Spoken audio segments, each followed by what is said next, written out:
Perkenalkan, nama saya Fawarditya Pratama. Di sini saya ingin merangkum pembelajaran yang saya dapatkan di PPKD.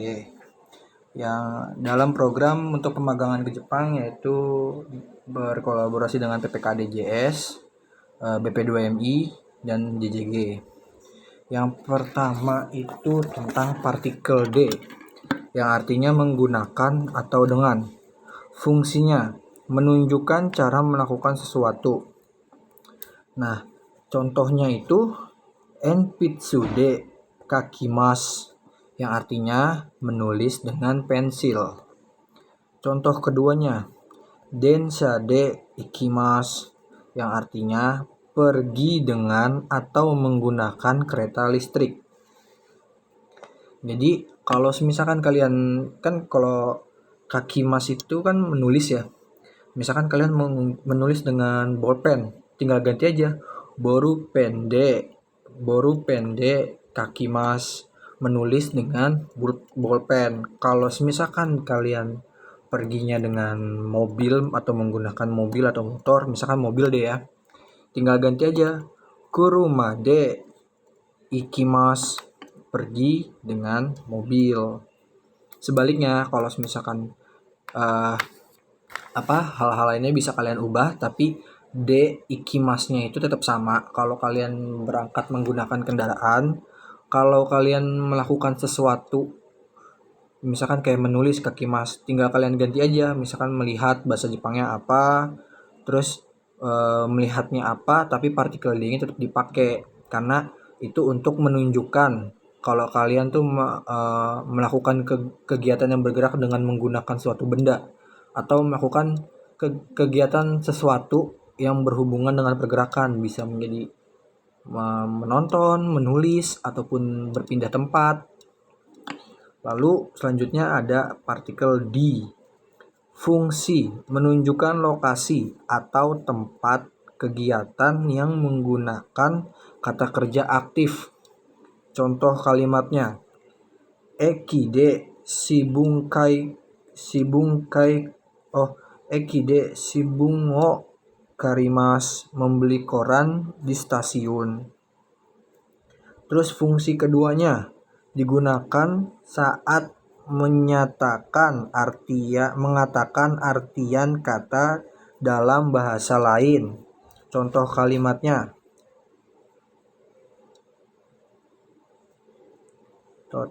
terima kasih wa nihon de nandesu ka. Artinya terima kasih itu dalam bahasa Jepang artinya apa? Kalian tinggal jawab aja. Terima kasih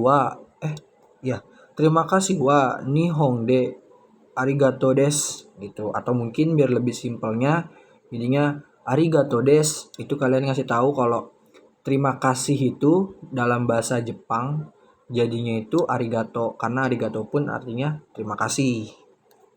Terus contoh keduanya, oto-san wa Indonesia go de ayah desu. Kalau ini kalian kayak memberi informasi. Oto-san wa Indonesia go de ayah desu. Memberi informasinya tuh oto-san dalam bahasa Indonesia itu artinya ayah. Tuh. Terus selanjutnya itu ada partikel ni, yang memiliki arti ke atau kepada. Fungsi penempatan partikel partikel ni sebelum kata kerja artinya memberi barang atau informasi pada lawan bicara. Contoh kalimatnya, watashi wa Kimura-san ni hana o agemashita. Watashi wa, saya, Kimura-san, Kimura, ni keterangannya, partikel keterangannya, hana o agemashita. Itu artinya saya memberi bunga ke Kimura. Kenapa di artinya Kimuranya ditaruh di belakang, padahal Kimuranya di bacaannya itu ada di baris kedua. Nah, jadi tuh watashi wa-nya itu duluan. Lalu lanjut ngartiinnya ke belakang, yaitu agemasta. Agemasta kan memberi ya artinya ya. Jadi watashi wa, saya, agemasta, memberi. Lanjut ke sebelahnya yang agemasta, yang hanao. Hana itu bunga, o itu partikelnya. Jadi saya memberi bunga. Nah, baru kimurasannya ke kimurasang gitu. Lalu contoh keduanya, minasang ni nihongo oshimasu. Minasang ni nihongo oshimasu itu artinya mengajarkan bahasa Jepang ke teman-teman. Kenapa sih kok teman-temannya ditaruh di belakang padahal minasangnya itu di awal? Sama aja. Kalau ini kan karena nggak ada partikel watashi wa-nya atau kalimat yang menunjukkan orang, jadi diartiinnya itu dari oshimasnya dulu, dari belakang. Oshimasu itu artinya mengajarkan. Lalu diartiin ke nihongo. Nihongonya itu artinya bahasa Jepang. Nah, baru ditaruh ke belakangnya lagi minasang ni. Jadinya mengajarkan bahasa Jepang ke teman-teman. Tuh. Lalu gimana kalau kalimat pertanyaannya? Contohnya seperti ini ya. Anata wa dare ni hana o agemashita ka?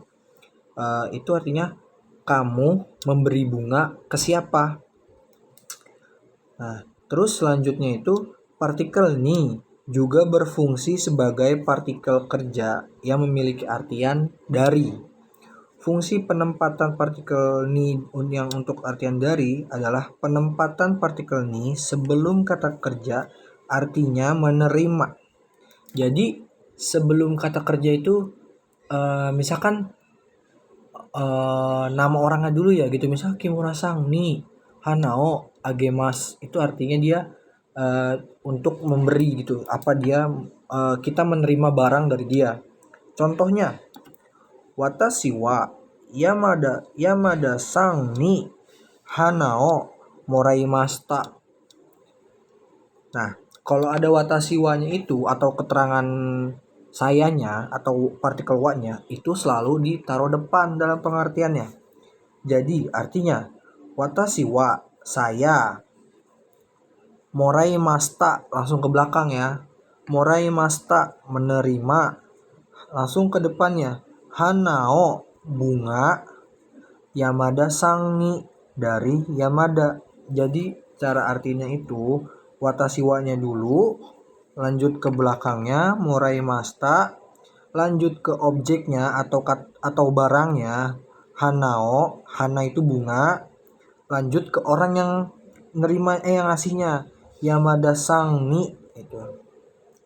Jadi artinya saya menerima bunga dari Yamada-san itu, atau bisa ya sangnya dilangin jadi Yamada.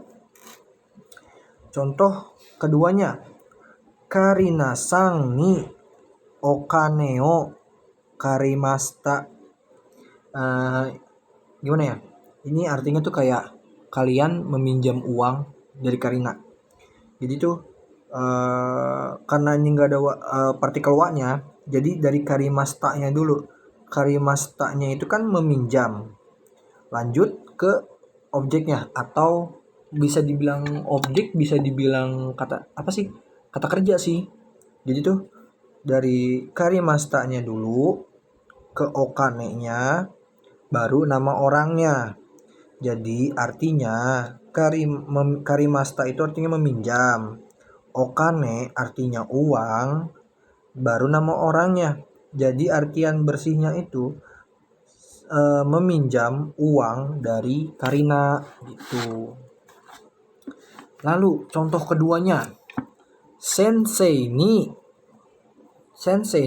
nihongo noraimasu.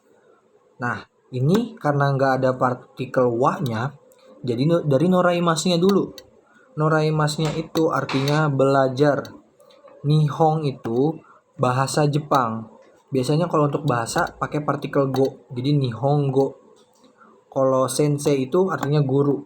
Nah, jadi artinya belajar bahasa Jepang dari sensei. Terus ada lagi untuk partikel mokurimashita yang artinya sudah. Fungsinya menegaskan sesuatu yang sudah dikerjakan. Contohnya, no nomimatsu wo okurimashita ka, yang artinya apakah barang sudah dikirim. Kalau untuk jawaban positifnya ya, yang artinya tuh kayak kalian udah mengirim barangnya, itu kan positif. Jawabannya itu hai okurimashita. Hai okurimashita yang artinya iya sudah dikirim. Kalau bentar. Oh, untuk selanjutnya itu ada untuk menanyakan kayak maci. Maci itu kota. Itu untuk kalimat menanyakan kayak kota ini dingin atau panas. Kota ini panas atau kota ini bagaimana ya? Nah, contoh kalimatnya ya. Jakarta wa atsui desu ka? Ingat, kalau untuk yang di belakang partikelnya itu pakai ka, berarti pola pertanyaan. Kalau des itu jawaban positif. Kalau pakai ja arimaseng atau dewa arimaseng itu artinya jawaban negatif. Jadi kalau dia kata-katanya Jakarta wa atsui desu ka, itu dia nanya, apakah Jakarta itu panas? Nah, kalau misalkan jawabannya positif kayak iya Jakarta itu panas. Jawabannya hai atsui desu. Kalau misalkan gak terlalu panas, iye atsukunai desu. Karena partikel i. Kalau partikel i itu lupa saya contohnya gimana, cuman kalau untuk atsui itu dia makanya kunai. Jadi iye atsukunai desu, i-nya nggak dibaca. Jadinya iye atsukunai desu. Tidak enggak terlalu panas. Terus kalau misalkan enggak panas, iye suzushimasu gitu. Lalu selanjutnya lagi untuk menanyakan, kan kok tadi kan kondisi kotanya ya, karena kotanya nggak disebutin, dia nyebutin daerahnya. Ini kotanya disebutin. Jadi kalimatnya Jakarta wa donna atau donna machi desu ka. Machi itu kota ya. Artinya jadinya Jakarta kota yang bagaimana. Terus jawabannya Jakarta wa okimachi desu. Oki itu besar. Nah, machi itu kota. Jadi artinya Jakarta adalah kota yang besar atau Jakarta kota yang besar gitu. Karena pertanyaannya Jakarta wa donna machi desu ka, yang artinya Jakarta itu kotanya gimana. Tuh. Lalu sedikit lagi ada partikel ga yang memiliki arti tapi. Fungsinya untuk menggabungkan dua kalimat yang bertentangan. Selanjutnya, partikel amari atau totemo diletakkan di depan kalimat kata sifat. Selanjutnya, ada lagi partikel donna. Artinya ada dua ya. Arti pertamanya yang bagaimana, bisa untuk pertanyaan kayak misalkan Jakarta wa donna machi desu ka, Bandung wa donna machi desu ka, Surabaya wa donna machi desu ka gitu. Itu artinya tuh kayak Bandung tuh kota yang gimana, Surabaya tuh kota yang gimana gitu loh. Arti keduanya apa. Lalu yang terakhir partikel kara yang memiliki arti karena, digunakan untuk menyatakan alasan, sebab, dan akibat. Nah, untuk minggu ini sekian yang saya catat. Kurang lebihnya mohon maaf. Untuk kalau jika ada salah bisa dikoreksi, mohon maaf. Ya, terima kasih.